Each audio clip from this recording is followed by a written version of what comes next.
Hi everyone, I'm Ali GREYMOND. I'm an OCD recovery coach with more than 10 years of experience helping people recover from OCD. Prior to that, I had severe OCD myself that I fully recovered from, and as do my clients. So if you wonder, can you fully recover from OCD? Absolutely, yes, you can. Today, I just want to say no matter what your situation is, start doing recovery work. Don't blame circumstances.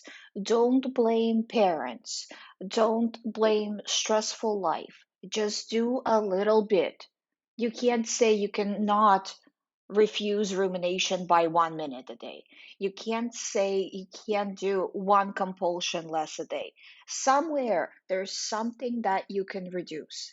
And I just want you to push forward with that something. And tomorrow we'll take another step and another step. And little by little, this way, you absolutely will recover because eventually you'll run out. You'll run out of compulsions if you keep reducing. You'll run out of rumination minutes if you keep reducing.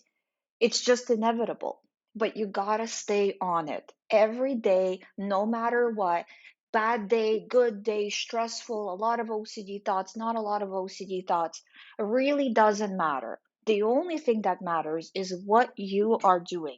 Are you reacting? When the thought comes in, are you giving it that reaction? Or when an urge to do a compulsion comes in, are you giving it that reaction? And just a side note, when I say OCD thoughts, I mean thoughts, feelings, emotions, sensations, urges, dreams. It can come in any way. And when it does, what are you going to do? That's what matters. It's not all or nothing, just a little bit each day. But you have to not just want recovery, but you have to be determined to get there. Determined not in the long term sense, like sometimes people will say, I want to recover by Christmas, I want to recover by next year, I want to recover by next summer. That's all well and good, but are you going to actually put in the work today, or are you kind of waiting for this like pie in the sky? And another thing, don't wait for recovery to happen to you in the way of, well, I started medication. Let's see if it takes effect. I'll just wait. But while you're waiting, you're doing compulsions and rumination. Or maybe I'll try this new treatment. I'm on the list. Let's just wait.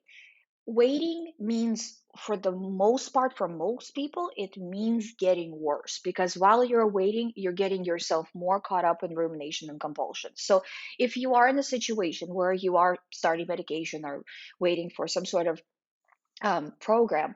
At the same time, just do a little bit. And I'm telling you, half the time, by the time the moment comes where you actually need to start it, you might be in a position where you don't even need it if you just do a little bit each day.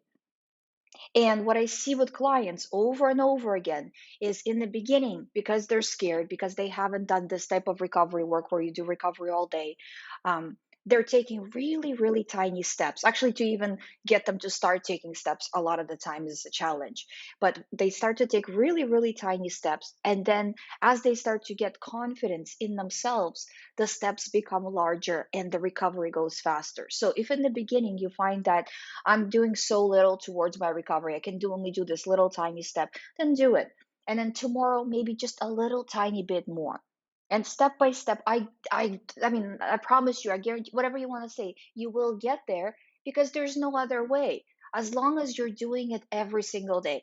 And an important part of all this is to also watch OCD about OCD because that's really, if you are doing this reduction, the only way you can really fall down and get kind of pulled into OCD, if you're disregarding all the themes, if you're trying to reduce compulsions, and if you're kind of constantly working on it, the only thing it can come out of left field at you with is the OCD about OCD. So you have to watch that you don't fall into that.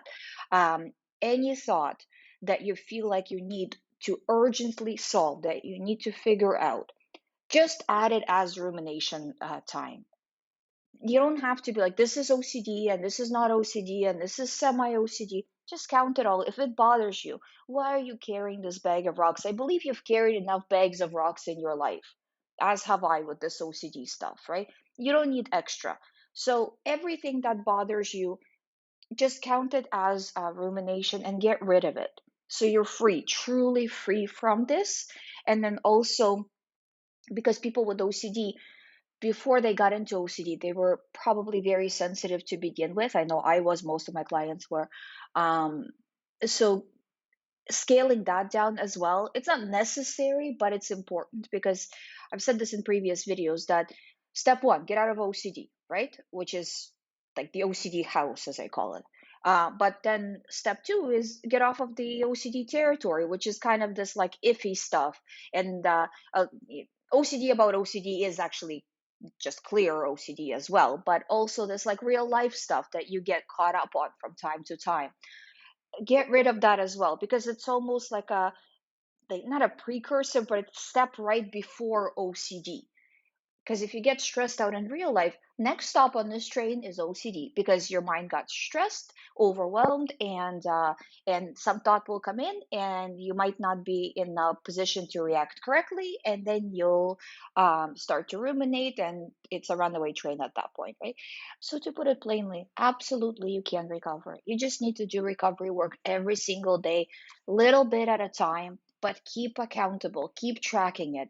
The reason why tracking works is because it gives you that accountability. And this is why my sessions work, is because clients send me this tracking every day. And they're like, Ali, this was my numbers. And they're accountable for those numbers, where if they say like they ruminated a lot, they're like, okay, I really need to do better tomorrow. And when you're talking to somebody about it, it helps. But if you're just doing it on your own, it's still very, very good, because if you're not tracking at all, it's a free for all. You can ruminate, you can not ruminate. There's no consequences, except for your OCD gets worse, but you don't view this as consequences, right? In the moment, you're trying to make yourself feel better in the moment by solving a thought, not understanding that you're actually making the problem worse. So please, guys, track. This works. I've developed this method over the years of working with clients, where I saw what works and what doesn't. Use it. You can get yourself out of it. And whoever says that you can't, just disregard them, okay? I hope you find my videos helpful. Thank you so much for watching. If you would like to do a recovery program, all the information is on youhaveocd.com. I will leave the app links below. I'll see you tomorrow.